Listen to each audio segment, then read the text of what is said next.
What up, though? You already know how it goes. Smash, like, subscribe, comment. I don't care what you comment, as long as you comment. You did. Shout out to all my supporters. Make sure y'all drop comments down there. Oh, I appreciate y'all too. I remember it's one video. I think I got like 200 comments, and like 50 of them was just periods. Y'all would just put a period up, comment, and help with the algorithm, and the video did well. I appreciate it. Make sure y'all keep dropping ideas down there in those comments so I can keep doing them. I got 2 of them already, so I'm gonna do that. I'm gonna knock out some videos for y'all today, just so I can feed the streets before I go in for that OT. You dig what I'm talking about? Let's get right into this video real quick. I want to tell y'all a story about how my brother mans, unfortunately, my brother mans took like $100 hit on somebody, and it was a Saginaw guy. But the thing is, the crazy thing is, why he got hit. Now, this guy named Polo from Saginaw, some of y'all have been locked up, y'all might know him. He been in and out the system. He got like 60 years for a murder and like 25 years for a gun charge. He tell everybody he getting back on the pill though. He had to be seen, whatever. Now, people like Polo, but they really didn't like him. He was getting money around there as far as, he had a real good ticket that you could gamble on, that he was just cashing out on. He was eating every day. He was bragging about how he was eating. He stayed kind of fresh and stuff like that. So, when you stay fresh and well off in a joint, it created a little bit of envy. Look what type of environment you in, you did. But anyway, Polo, they say, was a rat. Now, I'm not saying that he was a rat, but this is just how the general perception of a person who has too many jobs in prison is, right? So when you got too many jobs in prison, it look like they favoring you, right? The average prisoner make $50 a month. Excuse me, not 50, $20 a month. But if you get like blood spill technician and things like that, you make 35 to 50, and then some people put in so many hours in the kitchen, they might get $100 a month. But that's a lot of hours. Now, remember I told y'all I worked 144 hours and my check was $19.19 or $19.20 or something like that. You did. So you got to put a lot of hours in the kitchen to get a $100 paycheck. So anyway, when you got too many jobs in prison, right? Usually a person has one maximum a volunteer job. One that they get paid for, and a volunteer job. Now, there's people in prison that has a unit porter job, a kitchen job, a tutor job, a law library job, a landscaping job. Now, in prison, they make you work. If you're not on STG, which is Security Threat Group, you have to have a job, or they're going to put you on sanctions for 30 days if you quit the job or don't work, and then they're going to call you out for an interview again, and they're going to place you in a job, and if you don't do it, you go back on 30 days worth of sanctions, but they're not really strict on the sanctions.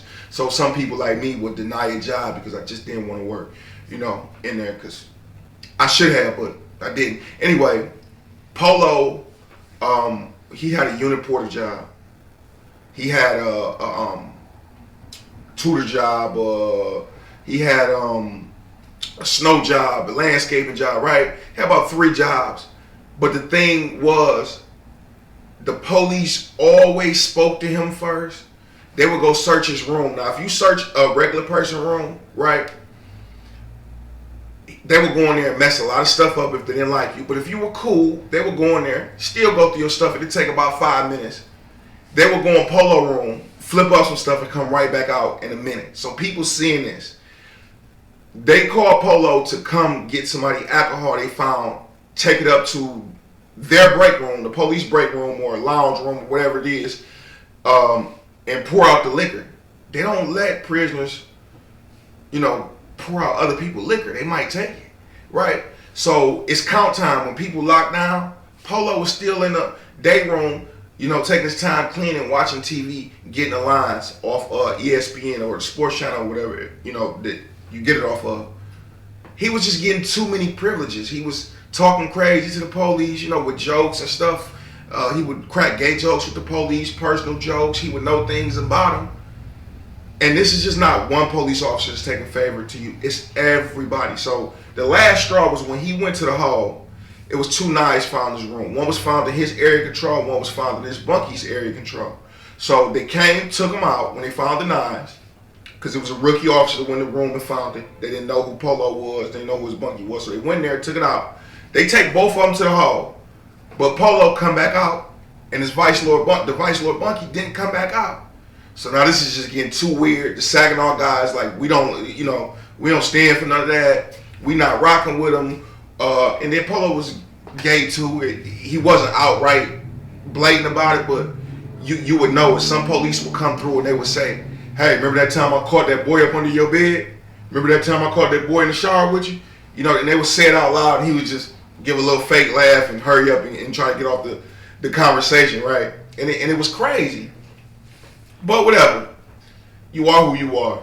But the Saginaw guys just felt some type of way about it, and the Bloods felt some type of way about it. So everybody ended up on like $40 worth of food and $60 in cash, and they gave it, unfortunately, to my brother man's at the time. I think he Blood now, but my brother Frank Sandershill, I love him to death, send him money, everything. That's my homie. But people take advantage of his loyalty. People take advantage of his savageness because he always ready to go. He always ready to do something. You know what I'm saying? He just frustrated, he mad, and I think he just get a kick out of making a name for himself and bringing harm to people sometimes. You know what I'm saying? When you're in that environment, it messes with you psychologically. A lot of y'all couldn't understand that. A lot of y'all think animal, savage, in which it is in a way, but the conditions that you are in, it weighs on your mind and it changes you. So the brother, he known for stabbing people, whatever. He take the hit on Polo. He up there in the day room. They cracking jokes with Polo, playing around with him and everything, cracking jokes. All the guys are seeing on it, right? And they keeping his back turned. They keeping him laughing. They eating with him. They at the table, just kicking him, rocking him to sleep. Sanders Hill come up with the knife, all in his back, all in the back of his head. Stabbed him about maybe 11, 12 times. Everybody got together and wanted him off the yard. And also, I think that they wanted the lucrative market for the tickets, the sports betting tickets also, because he was making a killing on it because he had the best lines, the best chances to win. He was getting everybody food. Usually people can cook up 3-4 days or 7 days in a row, maybe 10 before they got to go to the lunchroom and eat the regular food or whatnot. Polo could cook up every day, fat cook-ups all to himself, don't share nothing. And people was jealous of that, so they came and got him off the yard. Like I said, unfortunately, my brother man did it for $100, but you know, he got 15 years left, been down 12, and he just don't care. And it seems as though when he stabbed people, they don't charge him. They only charge him one time with like an attempted assault and attempted weapons possession because I guess the victim didn't cooperate. And then he did it another time. They let him back out the hole. Then he did another time. And why they don't charge you is because if you got so much time, they say it don't really even matter. Or, you know, like a guy would kill somebody in a joint and they won't charge him for like with worldly charges and, you know, give him another life sentence or give him an extra 25 because they like, brother, you already got 3 life sentences. You're never getting out. We're not going to waste the state money. So the state do that sometimes. Like I had something I could have got a court case for. I didn't kill nobody. But they like, well, we're going to flop him. He'll get a year anyway, or he get 9 months, so he's gonna do more on the flop than he gonna do, you know, in a course. And fortunately, I never got charged with something. I just got flopped a bunch of times and so on and so forth, man. But when you got too many jobs in prison, that get people to thinking like, man, something up with that. When you talk to the police too much, people think stuff up with that. Old school prisoners talk to the police. They got a relationship with the police. They've been down 30, 40 years. I remember I was on a yard with Gray Bay one day, and the police said, hey, remember back in like 79 when y'all took, 83 when y'all took over Jackson Cell Block and y'all had me in there fighting with y'all? Remember we was all fighting. We was a big 10-on-10 with the police and the inmates. Hey, remember that time Marty Morgan killed old girl and he held another officer hostage in Jackson? I remember that time it was a big cover up. Remember the time it was an explosion in Chippewa back in 92? Because the officers been working 30, 40 years themselves. They've been doing a bit of time too, you know what I'm saying? So they institutionalized to an extent also, but they got their freedom. So they got relationships with the old school prisoners. The young guys, they don't tolerate you in the police face all the time. Like the Bloods, the GDs. The GDs a middle-aged group. They ain't old, but they ain't super young. The Blood's super young. You know what I'm saying? Lord's middle age group.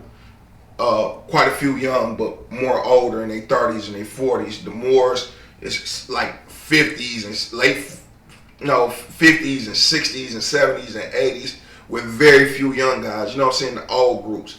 So I remember the Bloods went to the homie one day. It wasn't the Blood. Yeah, it was the Bloods. And I remember the time the GDs went to the homie one day, and they was like, "Hey, bro, you laughing and joking with them police too much. We'd see if it was a female or something like that, or one guard, but you all joking all in their face, talking to them all the time, speaking to them. That don't look right." Basically, with both situations, both groups, they basically said it to their brothers the same way. Like, bro, it don't look right. And they said it in front of everybody because they want the public to know they don't rock with police. They don't condone being buddy and friendly with the police. So you got to understand the aspects of that game, man, for real, for real. The slightest stuff can get you X'd out. I promise you that. The slightest stuff will get you X'd out. They were sitting, eating with Polo, laughing, joking with him, all types of stuff. You dig what I'm talking about? Then they went, after he got stabbed, his bunkie went, opened up the room, because his keys at Chippewa, they went, opened up the room, two-man room. They went, took all his stuff, all his shoes, his glasses, all his food, all the, the tickets. Then they went to the dude that type up the tickets for him that he paid, and they made him like, "Hey, you gonna do it for us now? But we ain't paying you $20 a rip. We paying you 10, or you can get on too with your homeboy." You did, because we been told you stop rocking with him. This is how I go. And look, I don't make the rules, because I know some of y'all, "Hey, why y'all let it happen to him? Why you let it happen to him?" Like, what am I supposed to do? Beat in every prisoner drama? Hey, no, don't do nothing. Nah, it's the game. This is what come with it. Just like in the streets, when you hop into the game, it's certain stuff that come with this, my baby. Don't get mad when somebody's snitching on you. You allowed yourself to be snitched on. Don't be mad when somebody trying to rob you. You allowed yourself to be vulnerable to be robbed. I'm just being real, 100, man. Peace and blessings be to y'all, man. Big 5.